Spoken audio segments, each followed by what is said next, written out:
ଖ୍ରୀଷ୍ଟରେ ପ୍ରିୟ ଭାଇ ଏବଂ ଭଉଣୀମାନେ, ଚାଲନ୍ତୁ ଆମେମାନେ ପ୍ରଥମେ ଭାଇଙ୍କ ମୁହଁରୁ ଆମେ ସାକ୍ଷ୍ୟ ଶୁଣିବା, ତାପରେ ଆମେମାନେ ଆଲୋଚନା କରିବା।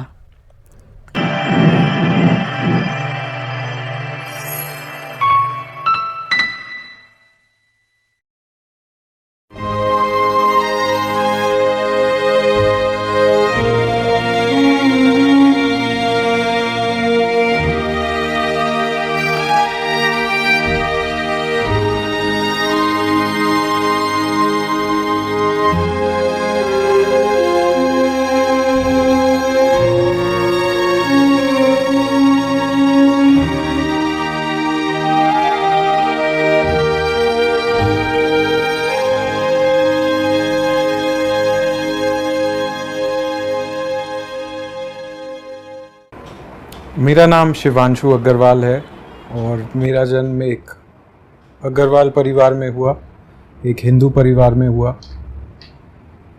आज मैं आपसे अपनी गवाही बांटना चाहता हूँ कि कैसे यीशु मसीह ने मुझे बचाया और मेरा जीवन बदला।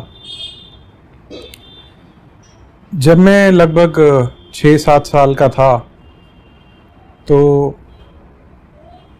कुछ बातें मेरे जीवन में ऐसी हुई कि मैं जहाँ खेलने जाता था वहाँ एक लड़कों का गिरोह था जिन्होंने मुझे पकड़ लिया और मुझे बुली किया और मुझे मोलेस्ट किया। और उस बुलिंग के दौरान उन्होंने मुझे फोर्स किया कि मैं अपने घर से पैसे चुरा के उन्हें दूं। और वो मेरे जीवन का एक 6-7 साल के बच्चे का आप समझ सकते हैं बहुत ख़राब अनुभव था, जिसकी वजह से मेरा स्वभाव बहुत इंट्रोवर्ट हो गया। मुझे जहाँ ज़्यादा लोग इकट्ठे होते थे मुझे उस जगह जाने से डर लगता था। कोई भी फंक्शन हो, कोई पार्टी हो, उसमें मैं जाना पसंद नहीं करता था, अपने आप तक सीमित रखना चाहता था। अकेलापन मुझे पसंद रहा। और इस तरह से जैसे जैसे मैं बड़ा होता गया, मेरे लिए धर्म का मतलब ये था कि जो भी त्यौहार होते हैं, जैसे दिवाली पे पूजा होती है या होली पे पूजा होती है, तो उन चीज़ों में मैं भाग लेता था। होली पूजन के लिए जाते हैं, वहाँ पे मैं अपने घर वालों के साथ जाता था। दिवाली पे पूजन होता है लक्ष्मी जी का, तो उसमें मैं भाग लेता था। कि जब मैंने एक्सरसाइज करनी शुरू करी तो हर व्यक्ति जो अखाड़े में जाता है या एक्सरसाइज करता है वो हनुमान जी का भक्त होता है, क्योंकि ये विश्वास था उस टाइम पे कि हनुमान जी से ताकत आती है। दूसरी बात, जब एग्ज़ाम होते थे उस समय में प्रार्थनाएं करता था मैं कि भगवान, मैंने शायद पढ़ाई कम भी करी है तो भी आप अच्छे नंबर दिला दीजिए। उसके लिए कुछ मंत्र भी होते थे जिन मंत्रों को मैं बार बार बोलता था कि उन मंत्रों की वजह से शायद कुछ फ़र्क पड़े। तो इस तरह का मेरा जीवन था। इस तरह से मैं एक जो कि नॉर्मल अग्रवाल बनिया परिवार जो लोग जानते हैं वो जानते होंगे कि उसमें किस तरह से रहता है, उन्हीं सब चीज़ों को माना जाता था। जो भी तीज त्यौहार मनाए जाते हैं उन सब को मैं फॉलो करता था। और ये इतना ही मेरे लिए धर्म का और भगवान का मतलब था, इससे ज़्यादा कुछ नहीं था। लेकिन अंदर ही अंदर जो चीज़ें हुई थी उनकी वजह से मैं बहुत अपने आप तक सीमित रहता था, जैसा मैंने बताया। और मुझे किसी से मिलना अच्छा नहीं लगता था, नए लोगों से बात करना अच्छा नहीं लगता था। साथ ही मुझे ये लगता था कि सारी दुनिया मेरे विरोध में है। तो ऐसे मैं धीरे धीरे जैसे जैसे बड़ा हुआ, मैं 11वीं कक्षा में जब आया तो स्कूल में कुछ लोग आपस में बातचीत कर रहे थे और मैं वहाँ से गुज़र रहा था, तो उन्होंने पता नहीं क्यों मुझे बुला के और मुझे मारा, बिना बात के, बिना वजह के। उन्हें पता नहीं क्या लगा, तो उन्होंने मुझे बहुत ज़ोर से थप्पड़ मारा और मेरे को कुछ समझ ही नहीं आया कि ये हुआ क्या। ये 11वीं कक्षा की बात मैं आपको बता रहा हूँ। तो कोई बात नहीं, वो हो गया। मैं घर वापस आ गया और मेरे घर के पास मेरा एक दोस्त था जिससे मैं मिलता था, जिनसे मेरी बातचीत थी, जिनके साथ घूमना फिरना जिनके साथ था। तो मैंने उस दोस्त को बताया, मैंने कहा यार आज ऐसा हो गया स्कूल में। तो ये जो दोस्त था ये खुद भी अखाड़े में जाता था और बहुत सारे लोगों को जानता था, वो जो अखाड़े में जाते हैं। तो उसने कहा कि ऐसे कोई तुम्हें हाथ नहीं लगा सकता, तुम हमें बताना और हम उसको डराएंगे धमकाएंगे, और ऐसे तुम्हें कोई हाथ नहीं लगा सकता। मैंने कहा ठीक है। तो अगले दिन जब स्कूल था, स्कूल के बाद मैं इन दोस्तों को अपना लेके गया और इन्होंने उसे डराया धमकाया, और इन्होंने फिर मुझे अपने साथ ही रखा और मुझे भी एक्सरसाइज करने का शौक़ हुआ। मुझे लगा कि हाँ, जो स्ट्रांग है, जो ताकतवर है, उससे सब लोग डरते हैं। तो 11वीं 12वीं में और फिर कॉलेज के फर्स्ट और सेकंड ईयर में मैं एक्सरसाइज में बहुत ज़्यादा इन्वॉल्व रहा, इन दोस्तों के साथ इन्वॉल्व रहा। और ये इस तरह के लोग थे कि जो लड़ाई झगड़ों में भी शामिल होते थे। तो हमें पूरा मौका मिलता रहा, मुझे इन लोगों के साथ अलग अलग जगह झगड़े कहीं हो रहे हैं वहाँ जा रहे हैं, जैसे कॉलेज के और स्कूल के बच्चों में होता है। तो इस सब के दौरान मेरे अंदर ही अंदर ये गुस्सा जो एक था वो और बढ़ता जा रहा था, और मुझे ये दिख रहा था कि दुनिया में अगर ताकत नहीं है तो कुछ भी नहीं है।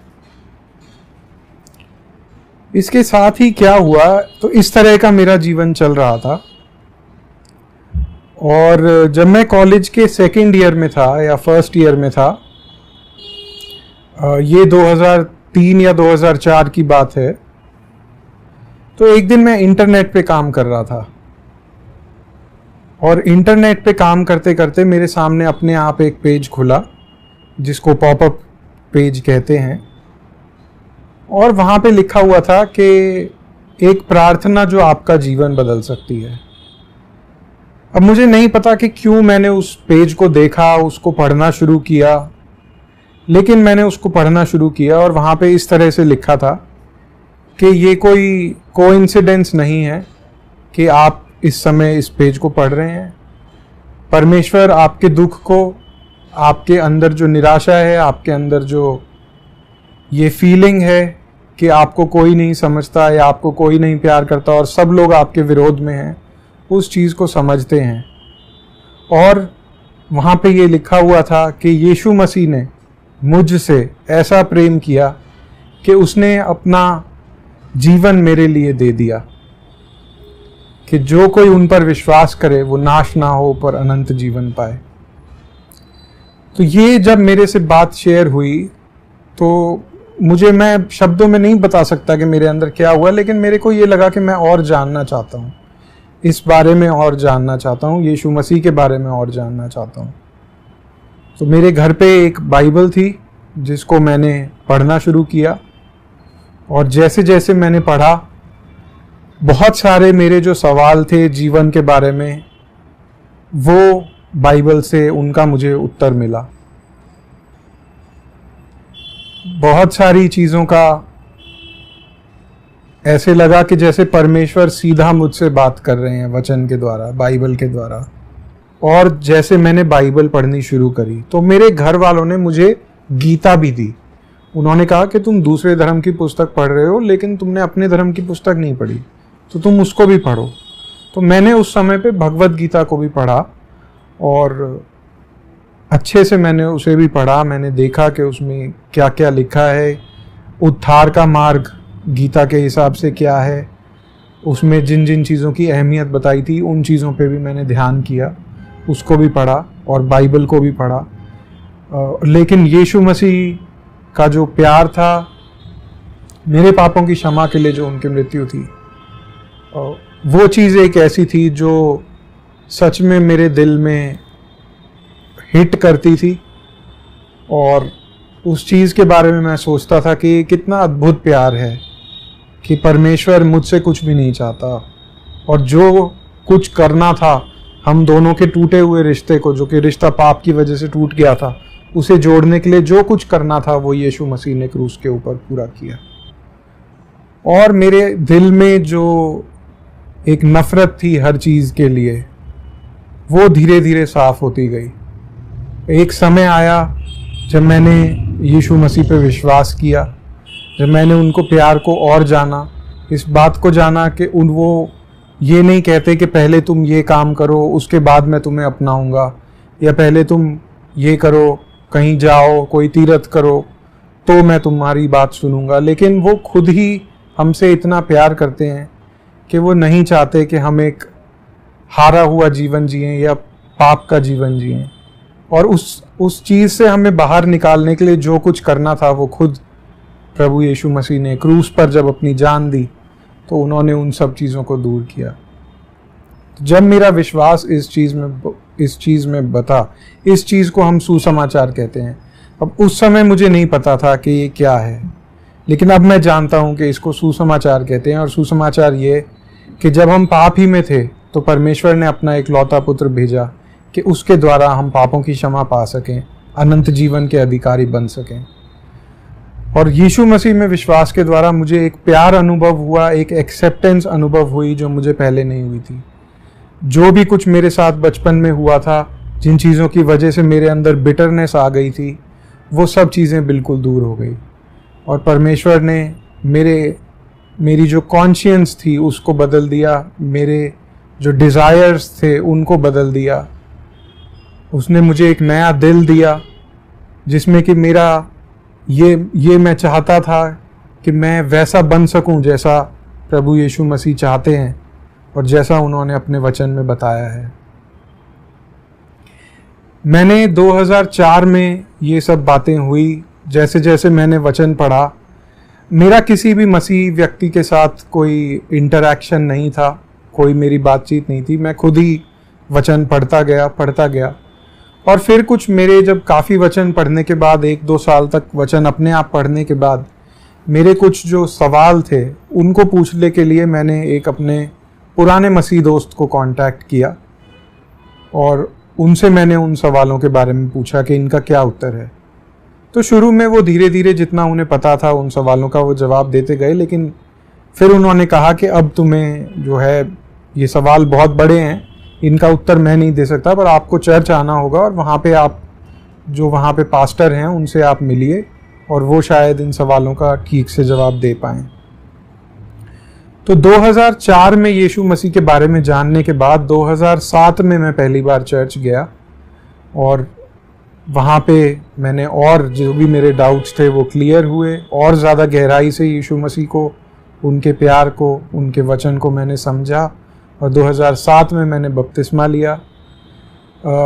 अपने परिवार में मेरे 2 बड़े भाई हैं, एक बड़ी सिस्टर हैं और मम्मी पापा हैं और मैं परिवार में सबसे छोटा था। तो जब मैंने घर पे ये बताया कि मैं बपतिस्मा लेना चाहता हूँ तो घर में इस बात का काफ़ी विरोध हुआ। उन्हें ये लगता था कि शायद ये सिर्फ एक किताब पढ़ रहा है जानकारी पाने के लिए कि उस धर्म में क्या लिखा है। इस बात का काफ़ी विरोध हुआ। घर वालों ने कहा कि नहीं, ये तो अनएक्सेप्टेबल है, तुम ऐसा कैसे कर सकते हो। लेकिन फिर भी मैंने बहुत दुआओं में रखा इस चीज़ को और मेरी मदर ने मेरा साथ दिया। वो मेरे साथ गई और उन्होंने जो हमारे चर्च के पास्टर थे उनसे बात करी कि बपतिस्मे का क्या मतलब है, बपतिस्मा लेना क्या होता है। उनके मन में ऐसे विचार थे मेरी मदर के कि शायद बपतिस्मे में मांस खाने को दिया जाता है। वो सारे विचार जो थे गलत थे, गलत धारणाएं थी उनकी। वो पास्टर से मिलके दूर हुई। पास्टर ने उन्हें बताया कि बपतिस्मे में सिर्फ बपतिस्मे का मतलब है पानी के अंदर जाना और फिर ऊपर आना। जैसे आपका जीवन बदला है यीशु मसीह ने कि पुराना जीवन खत्म हो गया, दफन हो गया और नया व्यक्ति ऊपर आया है, उस चीज़ को दर्शाने का एक तरीका है बपतिस्मा लेना। तो उसके बाद मेरी मदर को ये रियलाइज़ हुआ कि ये किसी गलत रास्ते पे नहीं है। तो तब से उन्होंने मेरे परिवार के लिए, मेरे रिश्तेदारों के सामने मेरी मदर ने मेरी साइड ली और मेरे लिए वो खड़ी रही। उन्होंने सबको समझाया कि ये किसी गलत रास्ते पे नहीं है, अच्छे ही रास्ते पे हैं, तो इनका जो मन है वो आप इन्हें करने दीजिए। तो सब घर वालों की बताकर उनकी सहमति से मैंने बपतिस्मा लिया और उसके बाद धीरे धीरे मैं जो भी बाइबल में लिखा था उन आज्ञाओं को मैं मानना चाहता था। अब कुछ बातें ऐसी होती थी जो कि, क्योंकि मैं एक हिंदू परिवार में ही रहता था, मैं अकेला था जो कि यीशु मसीह में विश्वास करता था और जिसने बपतिस्मा लिया था। कुछ बातें ऐसी थी जिन पे हमारी ओपिनियंस डिसएग्री करती थी। जब मेरी शादी की बात आई कि अब मुझे शादी करनी है, लगभग 7-8 साल पहले, आज से 2017 से 7-8 साल पहले, तब क्योंकि परिवार में सब लोग हिंदू ही थे और मैं अकेला विश्वास में था, जैसा मैंने आपको बताया, तो ये बात हुई कि अब हम आपके लिए लड़की ढूंढते हैं।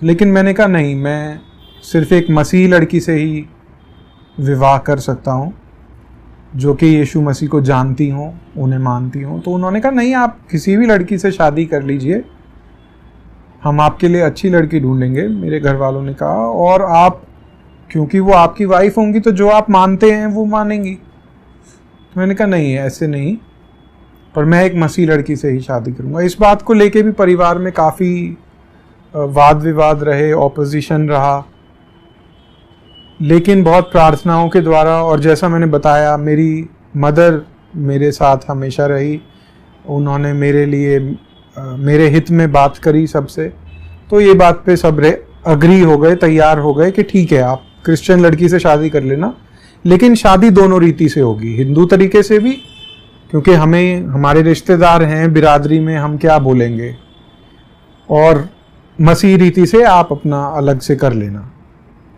लेकिन उस चीज़ के लिए भी क्योंकि वचन के मुताबिक मुझे चलना था, तो मैं हिंदू रीति से अग्नि के चारों तरफ फेरे लेके तो मैं शादी नहीं कर सकता था, क्योंकि वचन में मना है ऐसा। तो उस चीज़ को लेके भी परिवार में काफ़ी वाद विवाद बीच में हुआ। दोबारा बहुत प्रार्थनाओं के द्वारा और मेरी मदर की हेल्प के द्वारा वो इस बात पे भी मान गए कि ठीक है, आप खाली क्रिश्चियन विवाह कर लीजिएगा, चर्च में जैसे क्रिश्चियन लोग शादी करते हैं वैसे ही आप कर लीजिए। और परमेश्वर ने इतना अनुग्रह दिया कि जब मेरी शादी हुई तो मेरे परिवार के भी और मेरी वाइफ उनके परिवार के भी, जो कि अपने परिवार में मेरी तरह इकलौती विश्वासी हैं, उनके भी, वो भी हिंदू परिवार से हैं, उनके भी परिवार के सारे लोगों ने कलीसिया में, चर्च में आके उस शादी को अटेंड किया, उस पर वो रहे। इस तरह की बहुत सारी गवाहियां हैं जीवन में जो परमेश्वर ने दी हैं। बहुत सारे चैलेंजेस आए, बहुत सारे लोग जब पता लगता था रिश्तेदारी में या और, तो वो इस तरह की बातें करते थे कि तुमने आज अपने भगवान को छोड़ दिया, बदल लिया, कल तुम अपने माता पिता को भी बदल लोगे, कैसे आदमी हो तुम, तुम्हारा कोई भरोसा नहीं है, इस बात की क्या गारंटी है कि तुम कल को मुसलमान नहीं बन जाओगे। तो उन सब चीज़ों का जहाँ तक मैं हो सकता था, अपना जो मेरी सोच समझ थी उससे मैं उन्हें समझाने की कोशिश करता था, और वही बांटता था जो सुसमाचार मैंने आपसे बांटा, क्योंकि उसके अलावा और कुछ है नहीं जो कि लोगों को ये समझा सके कि क्यों कोई व्यक्ति अपना धर्म बदलेगा या अपना विश्वास बदलेगा। तो उन बातों को लेके काफ़ी बार हम वार्तालाप करते थे, देखते थे कि उन बातों में क्या है, और मैं उन्हें अपना व्यू समझाने की, अपने विचार समझाने की कोशिश करता था, और वो अपने विचार मुझे समझाने की कोशिश करते थे।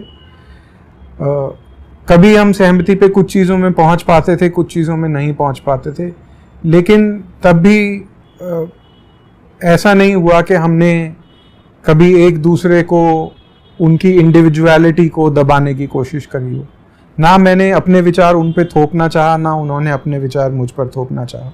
शेयरिंग हम करते थे, जो हमारे विश्वास थे वो हम बांटते थे, लेकिन हमने कभी भी ज़बरदस्ती किसी के साथ नहीं करी, ना मेरे परिवार वालों ने मेरे साथ, ना मैंने उनके साथ। बहुत सारे लोग ये कहते हैं या ये सोचते हैं कि हिंदू लोगों को पैसे देके या बाहर जाने का लालच देके, नौकरी का लालच देके उनका धर्म परिवर्तन किया जाता है, या कोई व्यक्ति किसी लड़की से प्यार करता है और वो दूसरे धर्म की होती है तो वो लड़का अपना धर्म बदल लेता है, क्योंकि मुसलमान लड़कियां या क्रिश्चियन लड़कियां अपना धर्म नहीं बदलती। तो जैसा मैंने अपनी गवाही आपसे बांटी, उसमें आप देखेंगे कि इस तरह की कोई भी बात शामिल नहीं थी। परमेश्वर ने मुझे एक अच्छे परिवार में जन्म दिया, और मेरे पिताजी हाई कोर्ट के जज रहे हैं 30 साल। मेरे 2 बड़े भाई हैं जिनके अपने अपने अलग व्यवसाय हैं, और परमेश्वर की दया से मुझे किसी चीज़ की कमी नहीं रही बढ़ते हुए। तो कोई भी पैसे का लालच, किसी व्यक्ति से मिलना ही नहीं हुआ मेरा जो शुरू के 2-3 साल जिसमें मेरा विश्वास बना। यीशु मसीह के बारे में मैंने इंटरनेट के माध्यम से जाना, उसके बाद मैंने बाइबल अपने आप पढ़ी 2-3 साल तक, और उसके बाद जब मेरा विश्वास बन चुका था यीशु मसीह पे, मैंने ये सोच लिया था कि हाँ मैं यीशु मसीह के पीछे ही चल रहा हूँ, तब मैंने कलीसिया में या चर्च में पहली बार मैं गया 3 साल के बाद। 2004 में मैं विश्वास में आया, यीशु मसीह को जाना, और 2007 में मैं पहली बार चर्च गया। तो आप देखेंगे कि इसमें कोई भी किसी और व्यक्ति का कोई इसमें भाग ही नहीं था, कोई रोल ही नहीं था।